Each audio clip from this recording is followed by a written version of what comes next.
खुश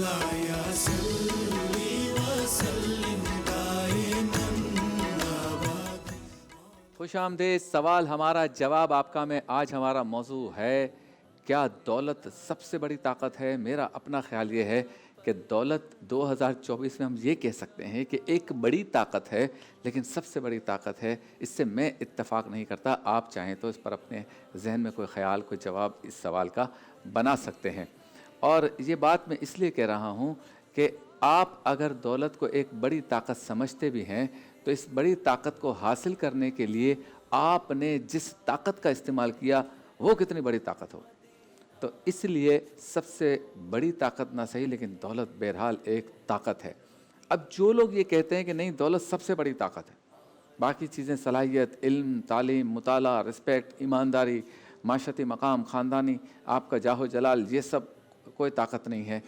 तो सबसे बड़ी ताकत वालों की दलील ये है कि पिछले दिनों भारत में एक शादी हुई। उस शादी ने दौलत की ताकत का एक नया सवाल खड़ा कर दिया कि उस ताकत ने इस तरह की शादी की कि हमारे मोबाइल जो है वो 3-4 दिन तक इंगेज रहे उस ताकत के लिए, उस ताकत को देखने के लिए। कोई शख्स ऐसा नहीं था जो उससे मुतालिक पोस्ट और वीडियोस को देखने के लिए बेचैन ना रहता हो। कभी वो अपने मज़हब की जो है उसमें उसको मज़हब का प्रचार कर रहे थे, कभी वो किसी दूसरी वीडियोस में दुनिया के मुख्तलिफ़ ममालिक में मुख्तलिफ़ ज़बान बोलने वाली जो सेलिब्रिटीज़ हैं उनकी आमद की वीडियोस देखी जा रही थी। कभी ख़वातीन और मर्द हजरात के 2-2, 2.5, 3-3, 5-5, 7-7 करोड़ के ड्रेसेस से मुतालिक वीडियोस देखी जा रही थी। कभी ऐसा होता था कि दुनिया के मुख्तलिफ़ ममालिक, यानी कोई ब्राज़ील से कुछ सेलिब्रिटीज़ आई हैं, कोई अर्जेंटाइन से आई हैं, कोई हांगकांग से आई हैं, कोई जो है वो बांग्लादेश से आई हैं, कोई अमेरिका से, कनाडा से, ऑस्ट्रेलिया से, यूरोप से, लंदन से, दुनिया के मुख्तलिफ़ ममालिक से जो सेलिब्रिटीज़ आई हैं वो कहाँ रुकी हैं, कितने दिन रुकी हैं, उनके साथ कौन कौन आया है, बीवी है, बच्चे हैं, माँ है, वो चले कैसे होटल से, कौन सी गाड़ी में बैठे और कैसे होटल से पहुँचे उस वेन्यू तक, और फिर वहाँ उनकी किससे मुलाकात हुई, किस तरह की तस्वीरें बनाई। अदाकार, गुलूकार, क्रिकेटर्स, कव्वाल, सियासतदान, हत्ता के पूरी दुनिया से लोग वहाँ जब जमा होकर इस शादी में उन्होंने शिरकत की और वापस गए, तो उन्होंने भी उस वीडियोस को या उन वीडियोस को, उन तस्वीर को शेयर किया जिसमें दौलत का जाहो जलाल नज़र आया। इसके बाद सवाल खड़ा हो गया उन लोगों के जहन में जो ज़ईफ़ुल एतक़ाद हैं, यानी जिनका अक़ीदा कमज़ोर है, कि वाकई इस दुनिया में सबसे बड़ी ताकत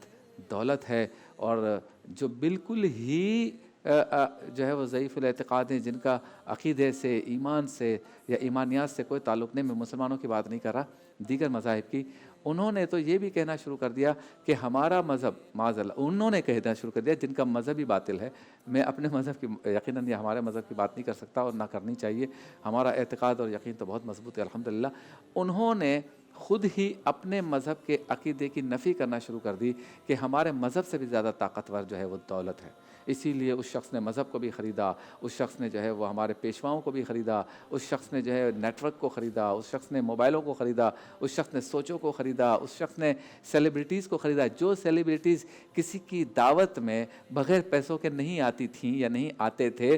वो फ्री में आने के लिए दावतनामे का इंतज़ार कर रहे थे। और ये 15-20 दिन तक सारा सिलसिला रहा और साबित किया उस शख्स ने या शख्सियत ने कि मैं दौलत के बलबूते पे सबको ख़रीद सकता हूँ। लेकिन हम ये समझते हैं आज भी कि उसने भी अगर कोई दौलत कमाई है तो इसको बड़ी ताकत कहने वाले समझ लें कि इसके पीछे भी कोई बड़ी ताकत थी जिससे ये इस ताकत तक पहुंचा। उसकी सलाहियत होगी, उसका कारोबार करने का ज़हन होगा, उसका कोई इल्म होगा, उसकी तालीम होगी, उसकी चुस्ती होगी, एनर्जी होगी, मेहनत होगी, कोई ना कोई चीज़ ऐसी होगी जिसने इसे उस बड़ी ताकत तक पहुंचाया, तब वो दौलत हासिल कर सका। याद रखिए, आपने एज ए मुस्लिम, जैसे हम और आप अपने एतक़ाद को और अक़ीदे को बार बार बयान करते हैं, ये ज़हन नशीन करना है कि सबसे बड़ी ताकत रब ताला की है। उसने हमें ये ताकत और सलाहियत और तौफ़ीक दी है, और नहीं दी तो हमें दुआ करनी चाहिए कि वो हमें दे कि हम अपनी सलाहियतों को बरूए कार ला सकें, हम चुस्त बने, एनर्जेटिक बने, काम करने वाले बने, तहकीक के मैदान में, रिसर्च के मैदान में, तालीम के मैदान में, इल्म के मैदान में हम अपना लोहा मनवाएं, काम करें, काम करें, काम करें। दुनिया में जो जो लोग کام کر رہے ہیں، جس طرح سے ٹیکنالوجی آ رہی ہے اس میں اس کے ساتھ چلنے کی کوشش کریں۔ اگر ہم پیچھے رہیں اور یہ کہیں کہ رب تعالیٰ جو ہے وہ اس کو تو دے رہا ہے مجھے نہیں دے رہا، معاذ اللہ یہ شکوہ کرتے رہیں، تو پھر آپ اس بڑی طاقت یعنی دولت کو حاصل کرنا چاہتے ہیں وہ آپ نہیں کر سکتے۔ اللہ تعالیٰ ہم سب کو ہمت دے، طاقت دے، صلاحیت دے، توفیق دے کہ حلال رزق کمانے کے لیے ہم اپنی صلاحیتوں کو بروئے کار لائیں، رب پہ بھروسہ رکھیں اور اس طرح سے اپنے اہل خانہ اور اپنے جو متعلقین ہیں ان کا بھی ساتھ دیں۔ بریک کے بعد آپ سے دوبارہ ملاقات ہوگی۔